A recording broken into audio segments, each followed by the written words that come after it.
Oregon football has added a number of transfers to bolster their defense next year, but one guy stands out above the rest. Here we go. You are Locked On Ducks, your daily podcast on the Oregon Ducks, part of the Locked On Podcast Network, your team every day.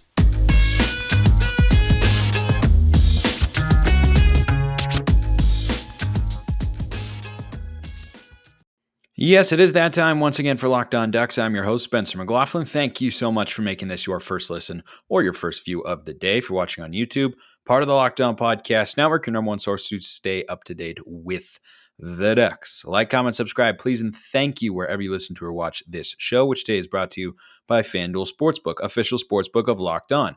Make every moment more. Visit FanDuel.com/LockedOn today to get started. I'm almost all the way through the mailbag questions that I've had for quite some time. For some of them, news flies around and such. But if you want to repopulate the mailbag, by all means, YouTube comments, Twitter, whatever. This one from Nick P., a regular question asker here on the show. A question I just thought of with the defensive topic, it's a big topic, is who will be the biggest difference maker in the defense this year? The coaching additions or the players added, and which ones in particular? I'm going to get to the dynamic of players and coaches in a moment. I think the answer here is Jordan Burch. A defense cannot succeed. There has never been a great defense or even a good defense, frankly, that can't put pressure on the quarterback. That opens up so many avenues for your defense. It allows your secondary to play differently. They can be a bit more aggressive. It also sometimes can make up for a member of the secondary getting beat in coverage or for the offense just having a better play call. Because the quarterback may look one way, but if pressure then comes in his face and the open guy was over there and he has to go elsewhere or he gets forced off his spot, well, suddenly the entire rhythm and timing of the play is disrupted. So Jordan Burch coming over from South Carolina, who had, I believe, 41 pressures in 2022, which would have ranked first or second on the Ducks. I think Dorlus was somewhere in that ballpark as well. Having two of those guys who can at least semi-reliably be contributors in terms of creating pressure on the quarterback, getting after him, making him uncomfortable, which also takes its toll over the course of the game. Like when you see quarterbacks struggle, even good ones, right? Think Cam Rising in the Utah game this year, for instance, did not play particularly well. Oregon stuffed the run exceptionally well in that game. Cam Rising was also a little bit off, but Oregon also got some pressure on Cam Rising. Some, not a ton, but there were moments, right? Like that final interception was there because they had a free runner at him because there was pressure, and it's the starting point for every great defense to disrupt what the other offense is going to do. And Jordan Burch individually is the most impactful player that Oregon has brought in this offseason on that front by a pretty significant margin. I mean, maybe Justin Jacobs from Iowa, the linebacker transfer, is a great blitzer at the second level, but you need your front four. You need to be able to get pressure with four guys rushing the quarterback if your defense is going to reach its full potential. Doesn't mean other guys don't have to play well. I mean, the loss of Christian Gonzalez is significant. The safeties, they've added new players there. We'll see how they end up performing. I think Gonzo is probably the most significant loss, and then Noah Sewell at the middle linebacker spot have to replace a lot of production and a lot of leadership there as well. I think that's a big question for the defense too going into next year. Who's the alpha? Who's the leader? Who's the go-to guy? Because it was Noah Sewell for the last 3 years. That it was him across the board.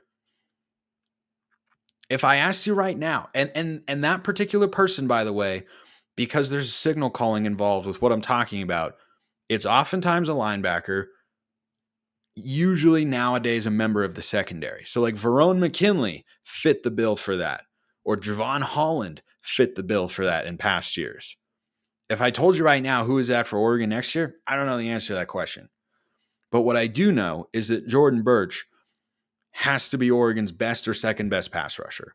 Because the other thing with Dorlus this year is he was the most consistent. I know DJ Johnson ended up with the most sacks, but I think if you look at the win rate in one-on-one situations, offensive versus defensive linemen, Dorless was better, and I think Dorless has a bigger array of pass rush moves than DJ Johnson did. So I think he's the better overall lineman. He's also more well-rounded in that sense. But everybody knew that Dorless was Oregon's best player on that front. So if you have two guys that you then have to be worried about as an offense, not just one, that can win in 1v1 situations, require a double team, require a chip, that's something, frankly, Oregon hasn't had in quite a while. Kayvon Thibodeau required double and triple teams. I remember that, I think it was the UCLA game down in Los Angeles. He was literally triple teamed coming after the quarterback one play. They put a tight end and two offensive linemen, and they left three offensive linemen to block three other guys and said, no, we're just going to not let number 5 get to us.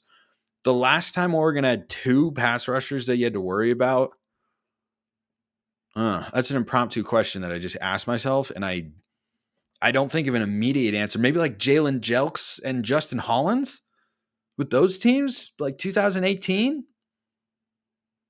Probably. I mean, Jelks had a cup of coffee or bounced around a little bit in the NFL. Hollins, I'm pretty sure, is still in the NFL. I think he was with the Rams this year.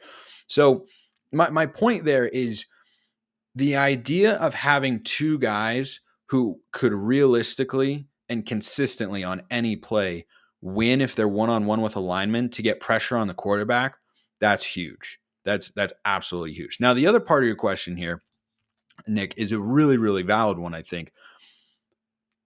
And that's how the coaching factors into it, right? So the second part, he said the coaching additions or the players added and which ones in particular. Now, that Chris Hampton hire is fascinating. I said this at the time. You might not all have heard that particular show. I would be surprised if a guy who just won a Cotton Bowl as a team, as a group of 5 teams, defensive coordinator, best season in program history, if that guy isn't coming in to at least be a part of the play calling or heavily involved in the scheme. So that's a component of a defense that has been missing for Oregon the last few years. They haven't had a great defensive play caller since Andy Avalos. Tim DeRuyter, the defense started to take a step back since when he took over. Tosh Lupoy, and then, obviously Lanning's a part of it as well. It did not take a step forward the way that I expected it to in 2022 and the way that I think they were fully capable of. So I look at a guy like Hampton and say, did they bring him on because they want him to be more involved in this area or that area, right? He's now the co-defensive coordinator and safeties coach, replacing Matt Pallage, who went to go be the defensive coordinator at Baylor. I think the coaching addition there can make a difference more than you think, but at the end of the day, you got to have the players, right? I mean, we may very well not ask any questions about Tosh Lupoy as the defensive coordinator for Oregon after this year if the defense takes a big step forward. But you can't do that unless you have the players at some point. Like, I think Andy Avalos was brilliant as Oregon's defensive coordinator. So was Nick Aliotti. And Aliotti didn't have as many great players, but he certainly had a lot of them. But when Aliotti was the DC and helped get Oregon to a national championship game? 2010. And they had a lot of good players, but they were, an offensively driven team. But in the national championship game, they played exceptionally well. And then 2014, a defensive line that had DeForest Buckner and Eric Armstead. And I want to talk about those two guys after I talk about FanDuel, because they are the number one sports book in America, and it's the midway point in the NBA season. It's here, and it's the perfect time to download FanDuel. New customers get a no-sweat first bet up to $1,000. That's bonus bets back if your first bet doesn't win. Just download the FanDuel Sportsbook app. It's safe, secure, super easy to use. FanDuel even lets you combine your bets for a chance at a bigger payout with a same-game parlay. Don't miss the chance to get your no-sweat first bet up to $1,000 back in bonus bets when you go to FanDuel.com/lockedon. That's FanDuel.com/lockedon to learn more. Make every moment more with FanDuel, an official sports betting partner of the NBA. I actually think, though, I'm not convinced Dorless and Burch are on the same level as Buckner and Armstead. In fact, I'm pretty sure they're not. I think they can be similar kind of players because both guys can actually play inside or out, I mean, Buckner was on the inside. Armstead was primarily on the inside, but sometimes lined up at the edge position. But that's the last time Oregon probably had a great defensive line pair, like really, really good. And that defense, by the way, was quite good. We remember that season for Mariota and the Heisman and the offense and all that sort of stuff, rightfully so. But we saw what happens if your defense isn't up to a certain standard when the offense is putting up, 35 to 40 points a game. That was 2022, and it ended 10-3, and we didn't get to a conference championship game. So I look at Jordan Burch, and I'll wrap up my thoughts on this and move on to the next question here. I think that Burch and Dorlus, while not on Buckner and Armstead's level, can be those sorts of players where you can move them around on the defensive line and they're just consistently really good high-level players. And you probably need two of them to be a truly great defense. Oregon kind of got away with that in 2019 by just having Kayvon Thibodeau, but that secondary was so good. They were ridiculously good. There was also, I can't remember, I don't think Jordan Scott was on that 2019 team. I'm actually going to look that up right now. Apologies for the delay, but let's see here. He was on that team. So you had Jordan Scott as a big time run stuffer and Kayvon Thibodeau as a big time pass rusher. I think that's kind of what Oregon was missing in 2022, is having two high-level defensive linemen. Dorlus is one. Casey Rogers is a nice player, but he's not in that category. Taimani does some good things, but he's not at that level. Jordan Riley, the same thing. Mace Funa, the same thing. So if you can have Burch and Dorlus as your top two defensive line tandem, I think you're in pretty good shape if they produce the way that they're capable of. And Dorlus, I know what he's capable of, and Burch, hopefully he explodes, because Oregon needs a high-level pass rusher, and I think he can be just that. But great question. So, and then on the coaches front, yes, the coaching absolutely makes a difference, but the coaching doesn't matter if you don't have players who can execute, right? Like, if you dial up a specific cover two play call as a defensive coordinator, you need, if you're dropping 7 guys into coverage, to create pressure with 4. And if that doesn't happen, you can't cover forever. So I'd say the players have more of an impact than coaching, but I do think that hire is telling, and hopefully we see that play out situationally in 2023. Next question here. Spencer, this is from Alex Wells. Spencer, what are your thoughts on the whole ACC Pac-12 merger concept of playing a cross-conference championship? Sounds kind of intriguing. I also saw something yesterday about the Pac-12 maybe going on Apple. That's perhaps a different conversation for another day, but everyone is on really thin ice. Like James Crepea was going nuts about it on Twitter, and oh my gosh, this would be just a calamitous situation. I wouldn't like to see the Pac-12 go all streaming, but if it's streaming heavy, I don't know that it's completely the end of the world. Depends on what your priorities are. If you want more on that, go check out Locked on Pac-12, because I talk about that on today's show. But this question with the ACC, it would be very fun. It'd be very exciting. A merger of the conferences is really unlikely to happen. I will never say something is impossible, but that would be pretty close to it.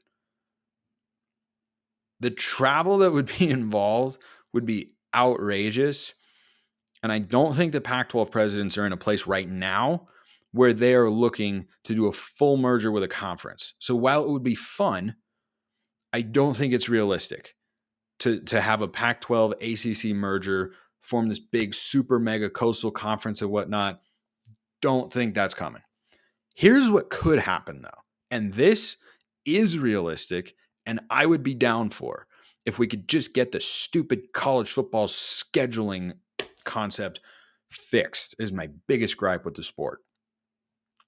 I would be down for not a merger, because I don't think that's realistic. Like, are you really going to have, a men's and women's tennis team travel to Florida State? Like, no, that's just the amount of increased costs there probably would not be worth the value. Plus, the ACC is tied into their media deal through 2036, and it's really hard to get out of. So that would be close to impossible to pull off. However, what would not be impossible is going to the ACC and saying, hey, what if we play each other a lot in the non-conference slate, which I would be down for. College basketball has figured this out much better than college football by a long shot. If you set up the football equivalent of the Big 12 ACC Challenge or the Big 10 SEC Challenge or something like that, I think it would be great. You could bolster your strength of schedule. You could get high-profile games that draw in a lot of fans from across the country, right? You would basically have the potential, if you set the right matchups, to go coast to coast in terms of your viewership and appeal for these individual games, which is what everyone's concerned about at some level going forward for the Pac-12, right? It's like, oh, are you going to get enough people to watch? Well, if you set a non-conference lineup, right, you almost made it like your own bowl season, but you did it in the non-conference portion of your schedule to begin the year in those first 3 weeks of college football. Think about how fun that would be. And you could say, hey, how about you have, your number 3 play our number 3 and your number 1 play our number 1 from the year before. A lot of different directions you could go on that front. I think that would be fantastic. I think it would be awesome. Think about this. How many people, this is where the NFL wins always. Game 1 of the 2022 NFL regular season was Russell Wilson playing in Seattle. That was week 1 Monday Night Football after all that drama. But college football, because you schedule this stuff years out, you can't set something up like that. But just imagine the spice, the appeal of a week 1 Oregon against Miami. Who doesn't want to play it? I mean, seriously, I know that you all would want to play it. I want to see it played. And guess what? You're trying to create a television product here that is broadly applicable to as many people as possible. I watch a lot of SEC football because they've got matchups that I care about as a college football fan. I watch the Red River Showdown in the Big 12 for years. Now they're going to be part of the SEC. I watch Ohio State and Michigan all the time. And you can draw in fans from other conferences and casual college football fans if you put not just 2 brands like Oregon and Miami against one another, but Mario Cristobal against his old team. I mean, come on. What are we missing here? But you could just keep going down the roster and just have a bunch of great matchups and avoid a situation if you engage in an alliance like that or a partnership, like what happened to Washington. The Huskies had Ohio State bail on them for a 2024-25 home and home series because all this stuff gets controlled by the individual university. And Ohio State basically looked at Washington and said, in 2024, we're already playing Texas, so we don't need to play Washington, risk another loss because the Huskies are getting better and better. And we'll go play Texas, who's going to be in the SEC by then. And they're a bigger brand. So if we're going to choose between these 2 games, the answer is Texas every single time. But I would love to see a reworking.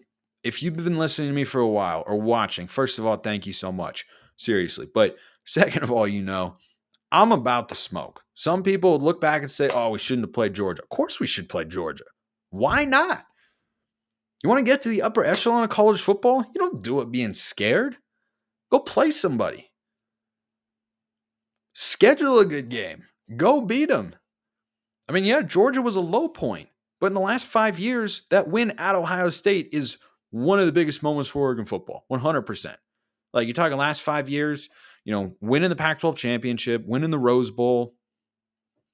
Let's see, 5 years, that'd go back to 2018, probably beating Washington in 2018, recapturing momentum in that series after they'd won the last couple.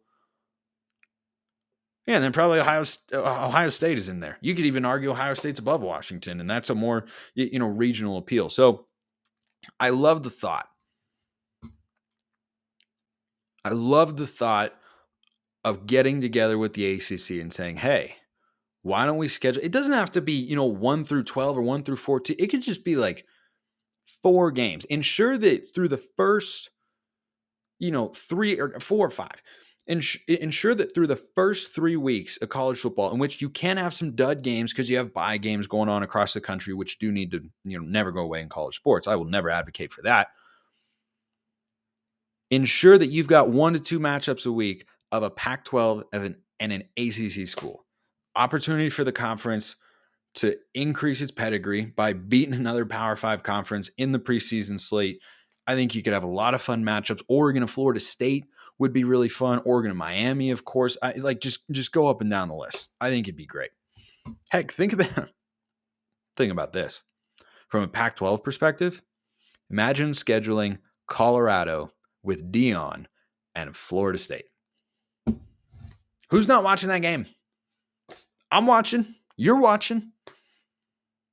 Because if Dion were to go into Tallahassee and beat the Seminoles, and then you came on tough times as Florida State's program has at times over the last few years, you don't think they'd think about that game? And that sort of interest and intrigue, I'd be so here for it. I like where your head's at, Alex. Again, conference merger, not a realistic possibility, I don't think. But a partnership, a scheduling alliance, do it in basketball too. Do it in basketball. Why not?